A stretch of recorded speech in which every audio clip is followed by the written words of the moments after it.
Olá, pessoal. Meu nome é Rafael Costa, eu sou mediador judicial e extrajudicial.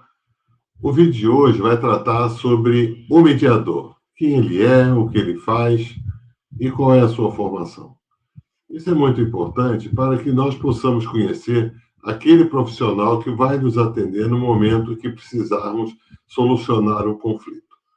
Então, vamos ficar ligados aqui para entender cada etapa do nosso vídeo.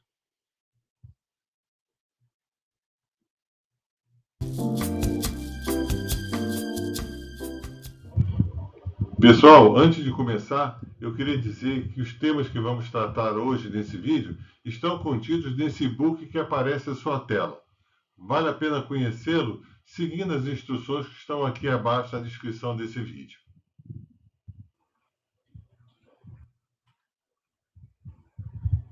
Então, dando continuidade aqui à nossa conversa, eu vou colocar aqui na tela uma apresentação que eu fiz e que pode ajudar a gente nesse entendimento. A primeira coisa que eu trago é o que é a iniciativa Mar Mediação. Na verdade, eu gostaria de que todos conhecessem a nossa iniciativa, que ela foi idealizada em 2023 com o objetivo de divulgar, esclarecer, estimular e orientar ao público em geral e todos aqueles que buscam a solução dos seus conflitos pelos caminhos do diálogo, da harmonia, do consenso e da celeridade através da mediação.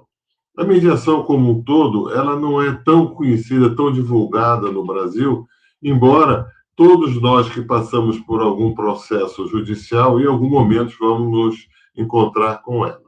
Mas o importante é que isso se torne mais conhecido, mais divulgado e as pessoas possam utilizar a mediação, tanto a judicial, que já está no processo instaurado, como na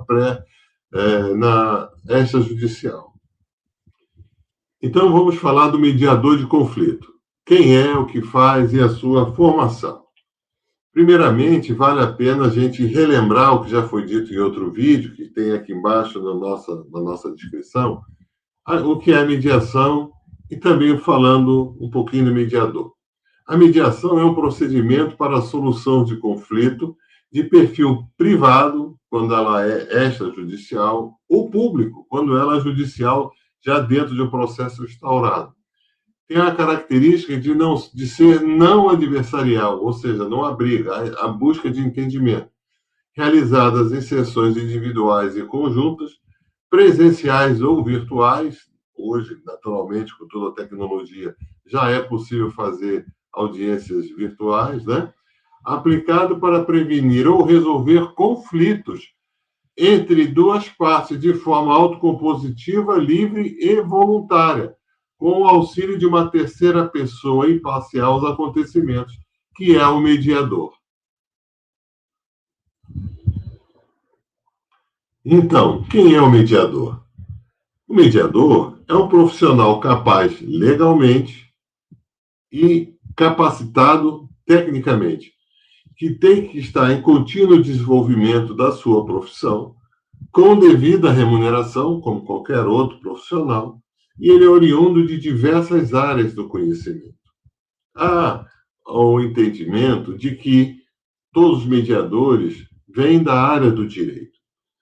Na verdade, a mediação permite que profissionais de diversas áreas possam trabalhar nesse segmento, trazendo os seus conhecimentos e suas experiências, porque isso agrega valor no momento que nós temos que desenvolver toda a nossa atividade rumo ao entendimento entre as partes em conflito e que, naturalmente, quanto mais conhecimento, mais diversidade nós tivermos, maior serão as chances de sucesso naquela conversação, naquele diálogo, na busca do entendimento e da harmonia entre as partes. O mediador também é um profissional que segue uma regulamentação própria, princípios legais, funcionais e éticos na prática da atividade, que tem fé pública. Isso é muito importante. O mediador tem fé pública.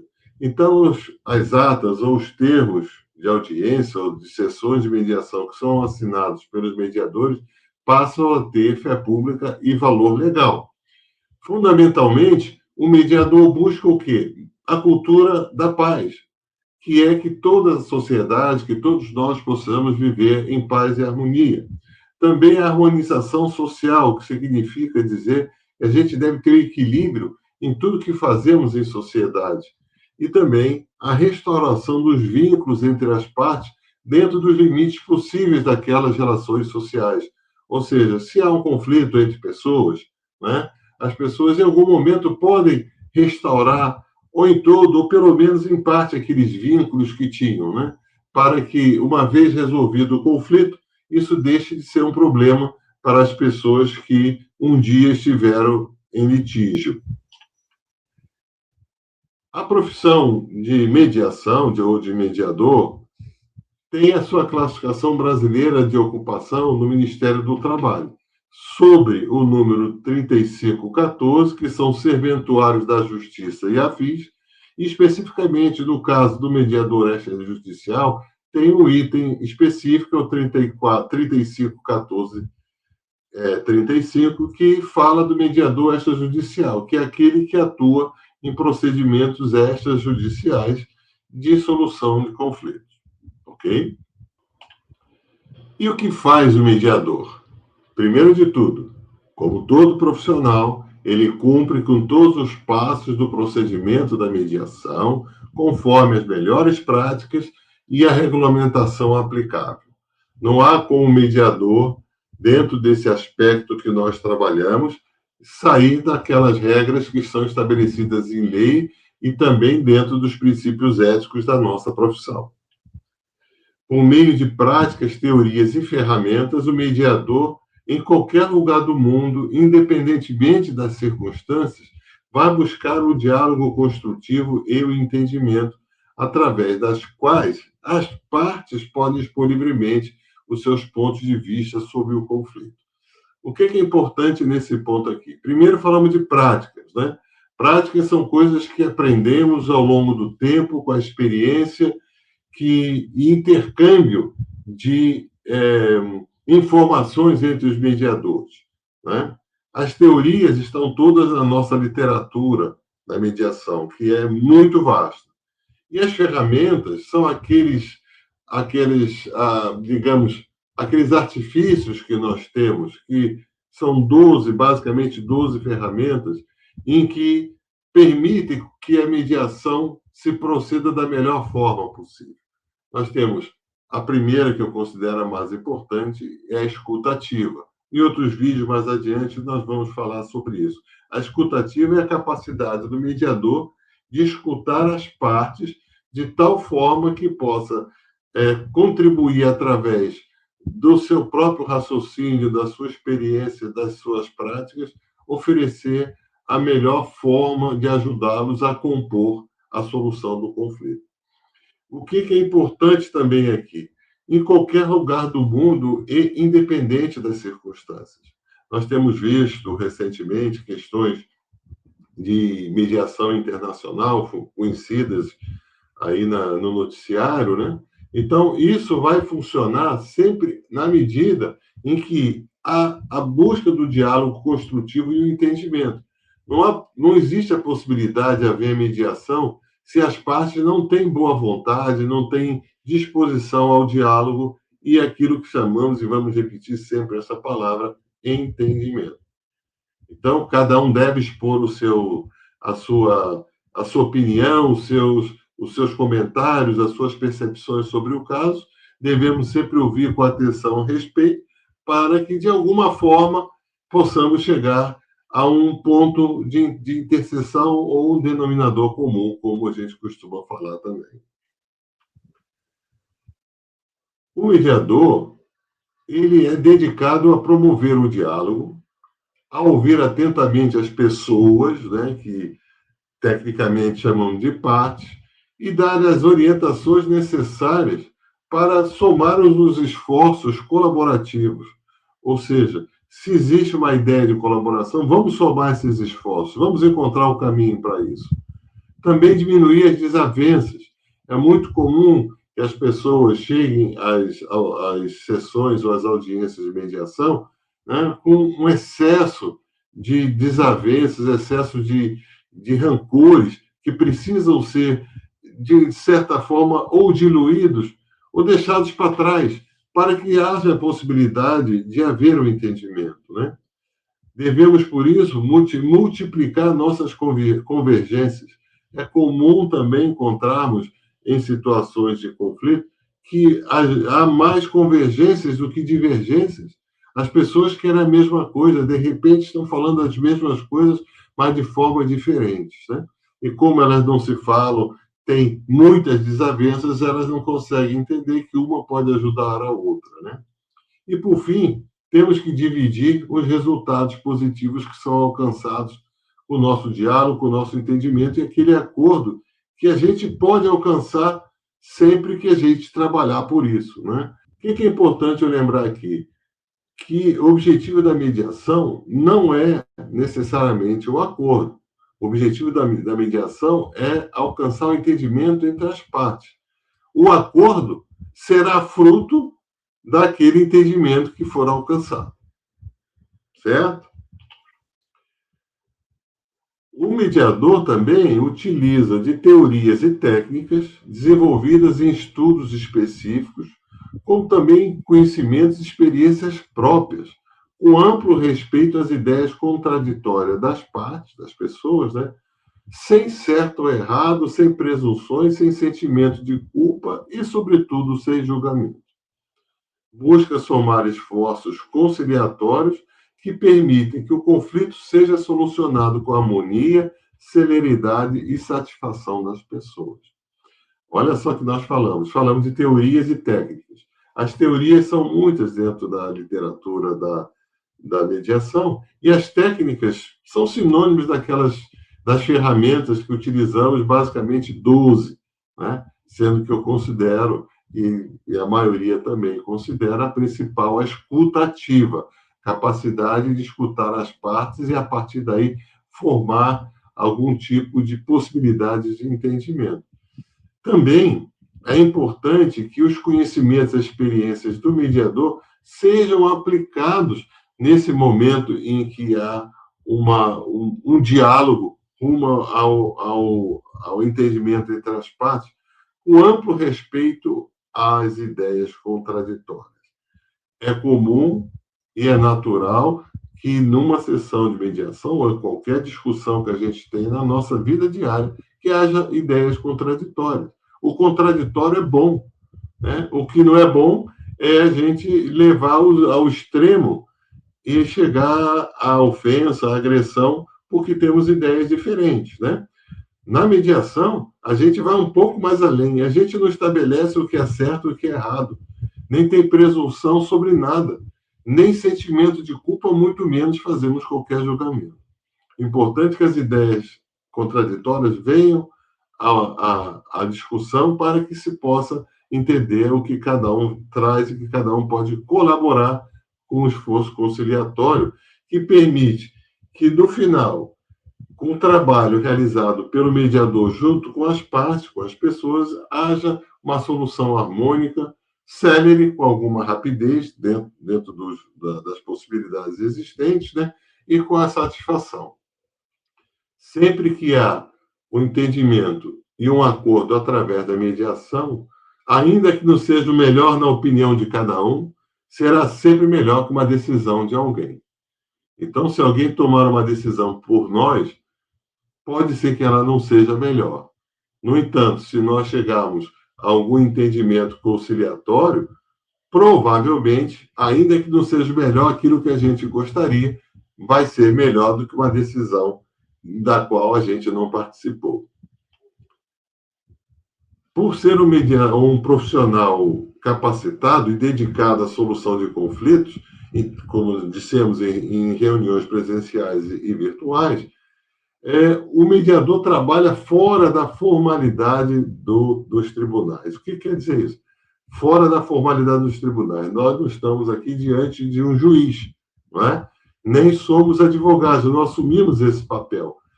O mediador trabalha de forma neutra e harmônica, tendo como sua ferramenta de trabalho a promoção do diálogo. Sem diálogo, não há a menor possibilidade de haver qualquer procedimento de mediação nem tampouco qualquer entendimento, né? Se duas pessoas querem chegar a discutir qualquer coisa e as duas ficam caladas ou as duas se ofendem, ou uma fala e a outra não fala, fica difícil chegar a qualquer possível entendimento.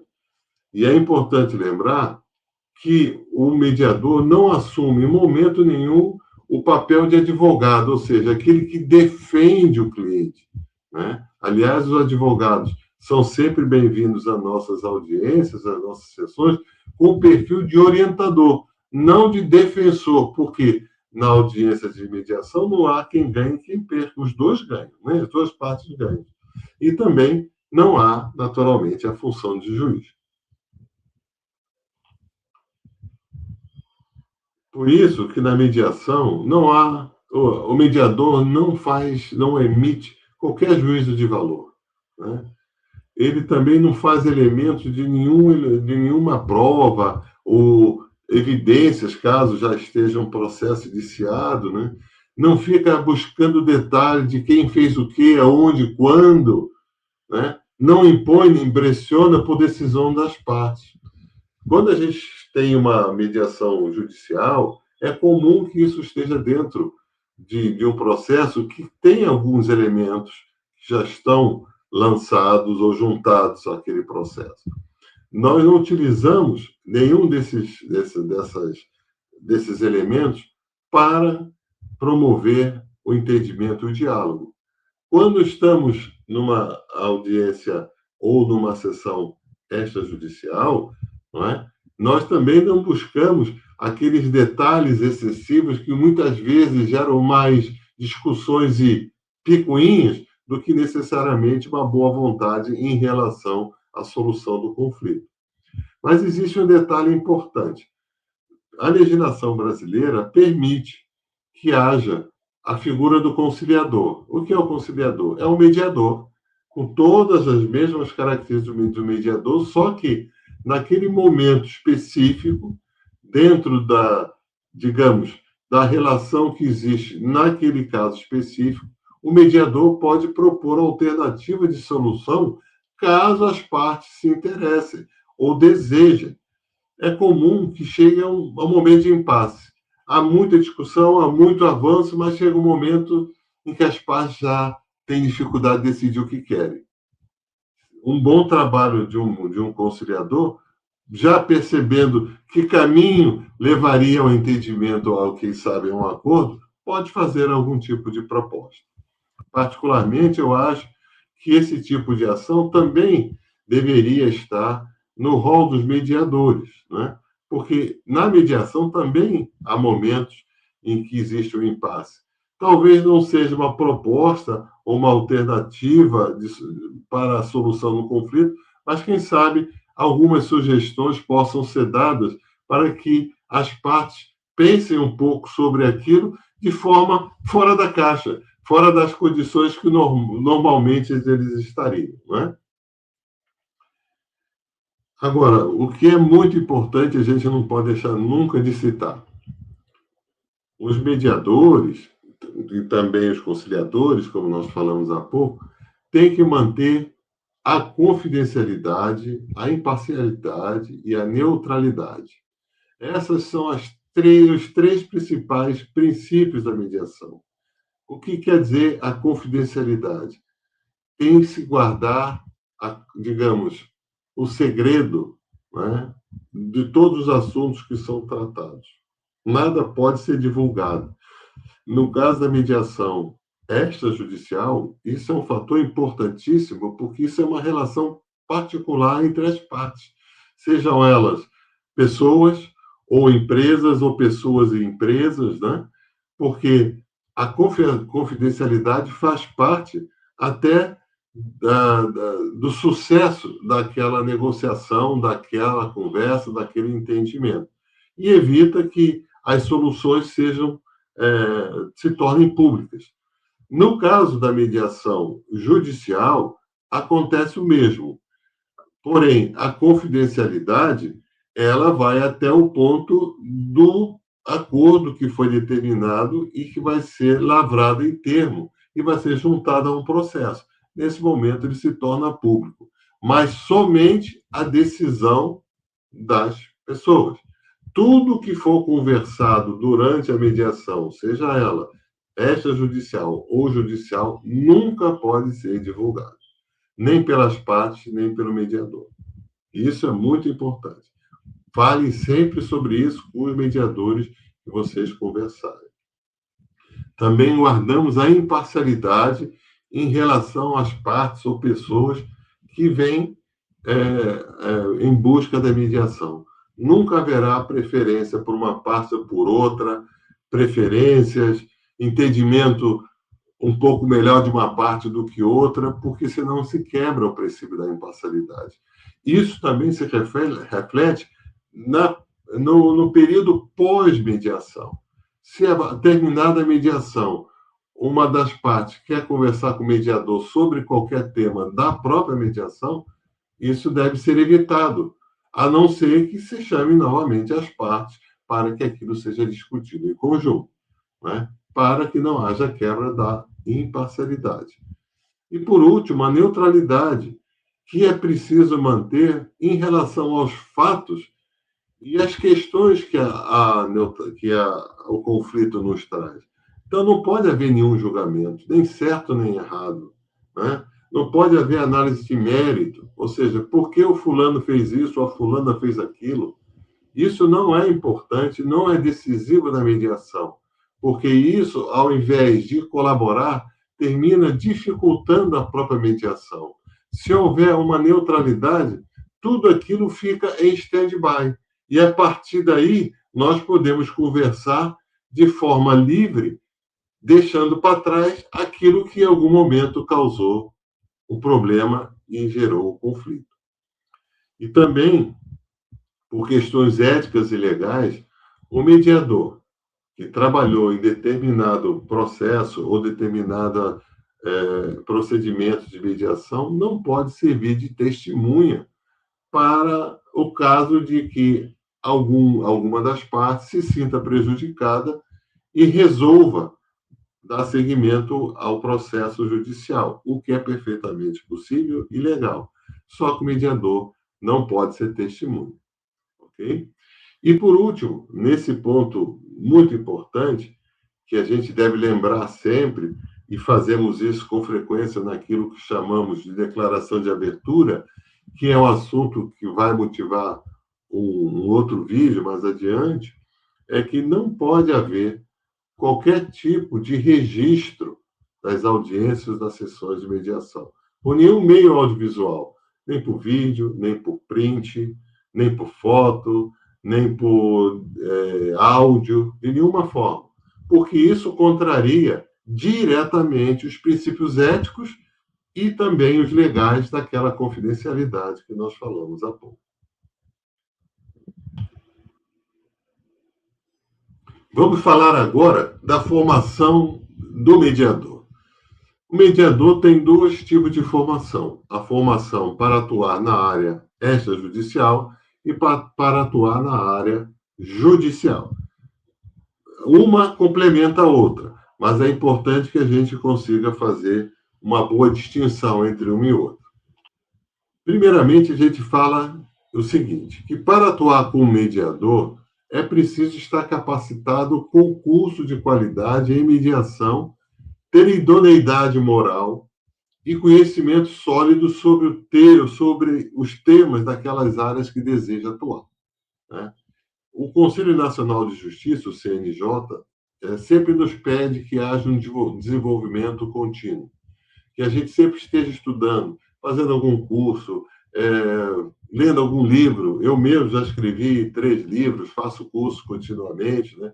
Procuro ter debate, participo de eventos, porque como qualquer profissão, tudo avança muito rápido. Os conceitos, as ideias vão estar sempre melhorando em benefício da nossa atividade, né? A gente comenta que esse conhecimento e esse desenvolvimento contínuo só nos torna melhores como mediadores e também resulta em melhor atendimento às partes que vêm até nós. A formação extrajudicial ela é mais simples por quê? Que para haver essa possibilidade de trabalho com o mediador, teoricamente, basta a pessoa ser maior de 18 anos e ser capaz. Ou seja, uma pessoa maior de idade e que saiba ler e escrever já pode ser um mediador, não é? Extrajudicial.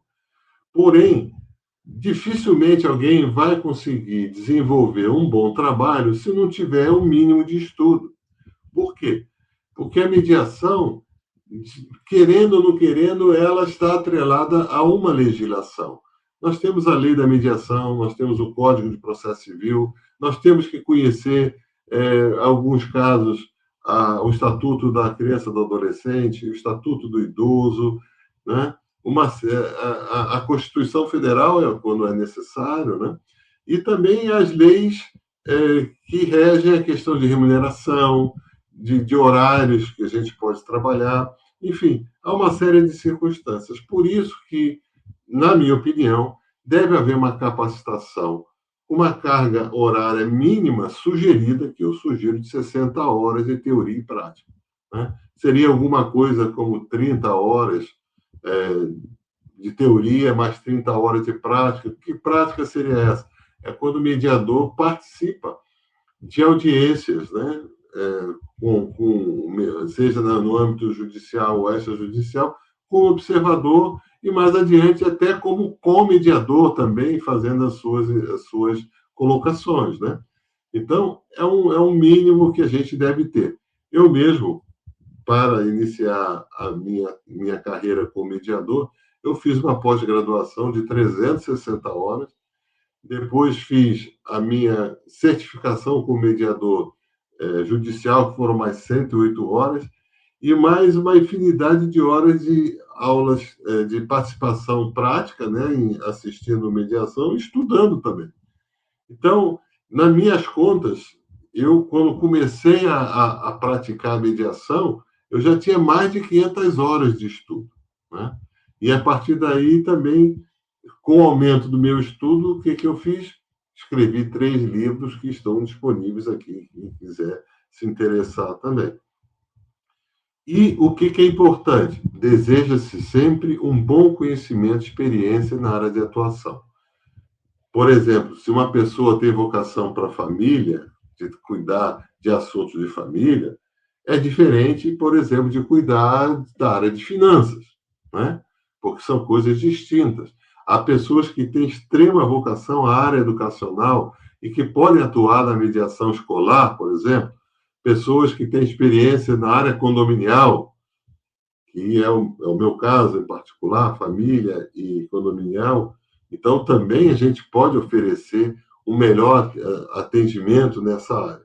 Então, todas as áreas podem ser trabalhadas, a gente deve desenvolver uma boa experiência e estar sempre se atualizando, sempre estudando e aumentando nossos conhecimentos naquela área. Já a mediação judicial é um pouquinho diferente, né? Porque no artigo 11 da Lei 13.140 de 2015, que é a chamada Lei da Mediação, que agora, em 2015, fez 10 anos, né? No dia 26 de junho, indica que há obrigatoriedade para atuar como mediador judicial de uma graduação de nível superior a pelo menos 2 anos, e uma capacidade e uma capacitação em instituição de formação de mediadores judiciais. E ali são pelo menos 100 horas de teoria e prática.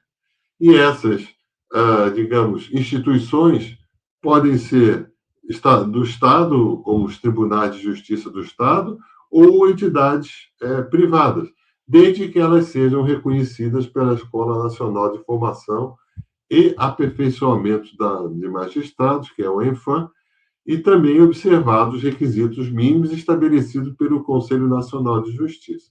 Então, quando um mediador, decide trabalhar na área judicial, precisa buscar essa formação. E, naturalmente, vai buscar ali a condição de que o curso seja reconhecido pelo EFAM e segue os requisitos do Conselho. É necessário pelo menos 6 a 7 anos de estudo e prática como formação obrigatória. Ou seja, um curso superior hoje tem pelo menos 4 anos, né? Seriam mais 2 anos de formação, já são 6, e pelo menos na questão da certificação judicial, costuma-se se levar entre 6 meses e 1 ano. Então, a gente está falando de 4 anos, no mínimo, de formação universitária, 2 anos já de formado, já são 6, e mais 1 ano de estudo na mediação judicial através de uma certificação.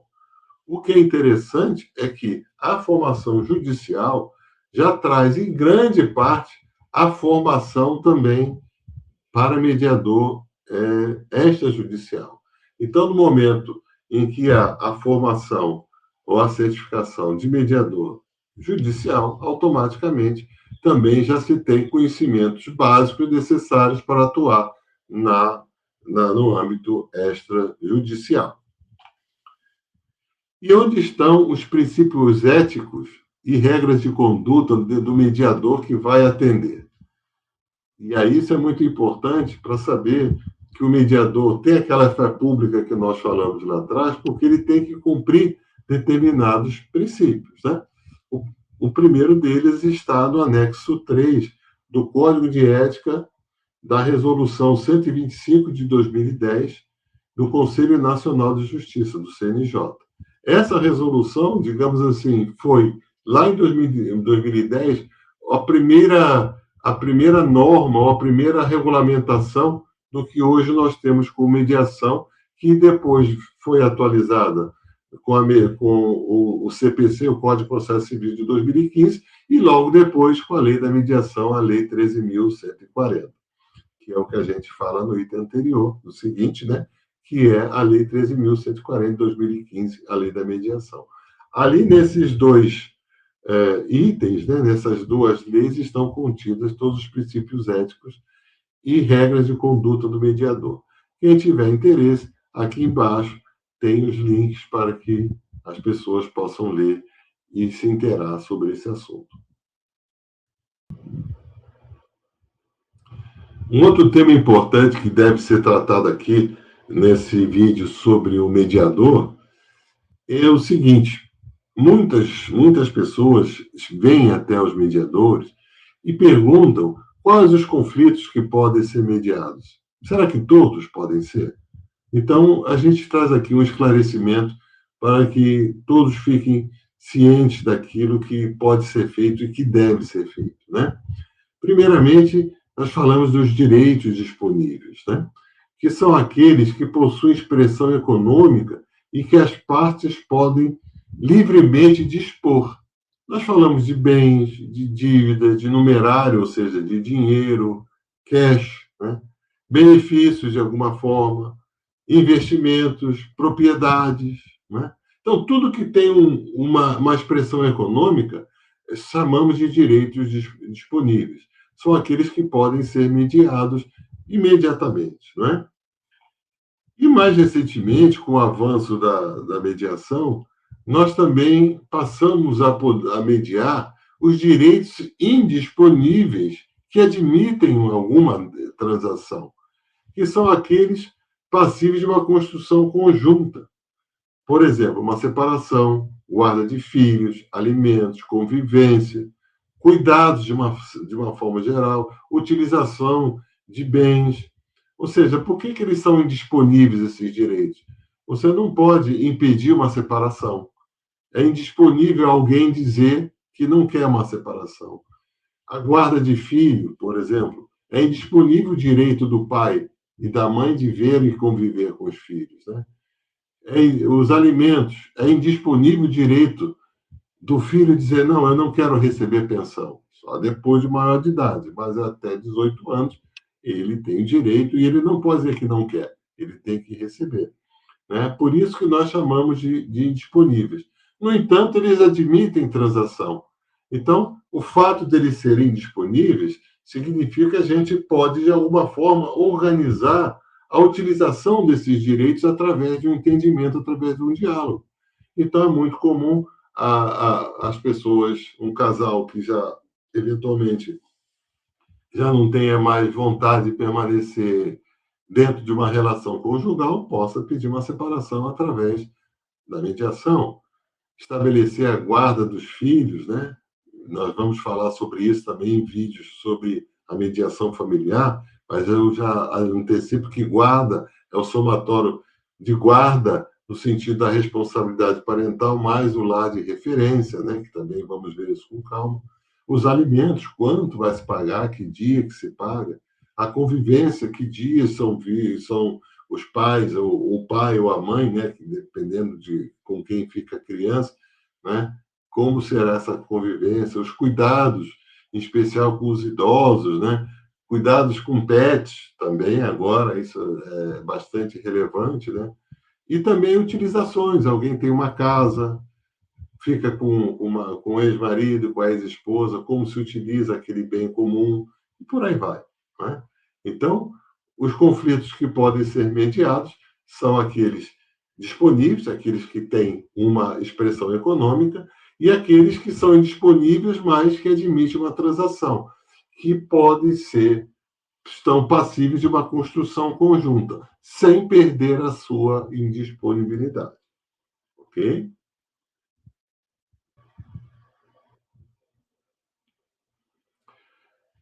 Por fim, eu trago aqui a mensagem final.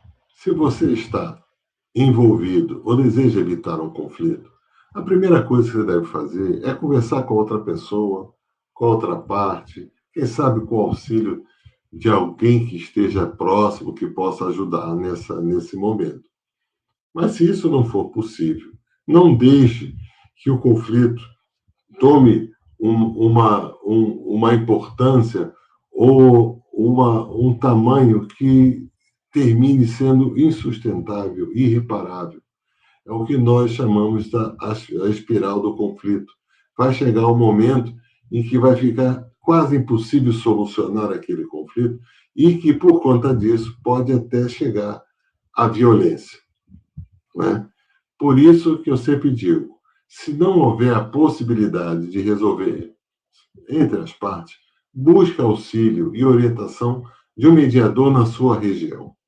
Pelo Brasil, há muitos mediadores preparados, capazes, técnica, moralmente e também técnica e legalmente, para atender à sua necessidade na solução do conflito.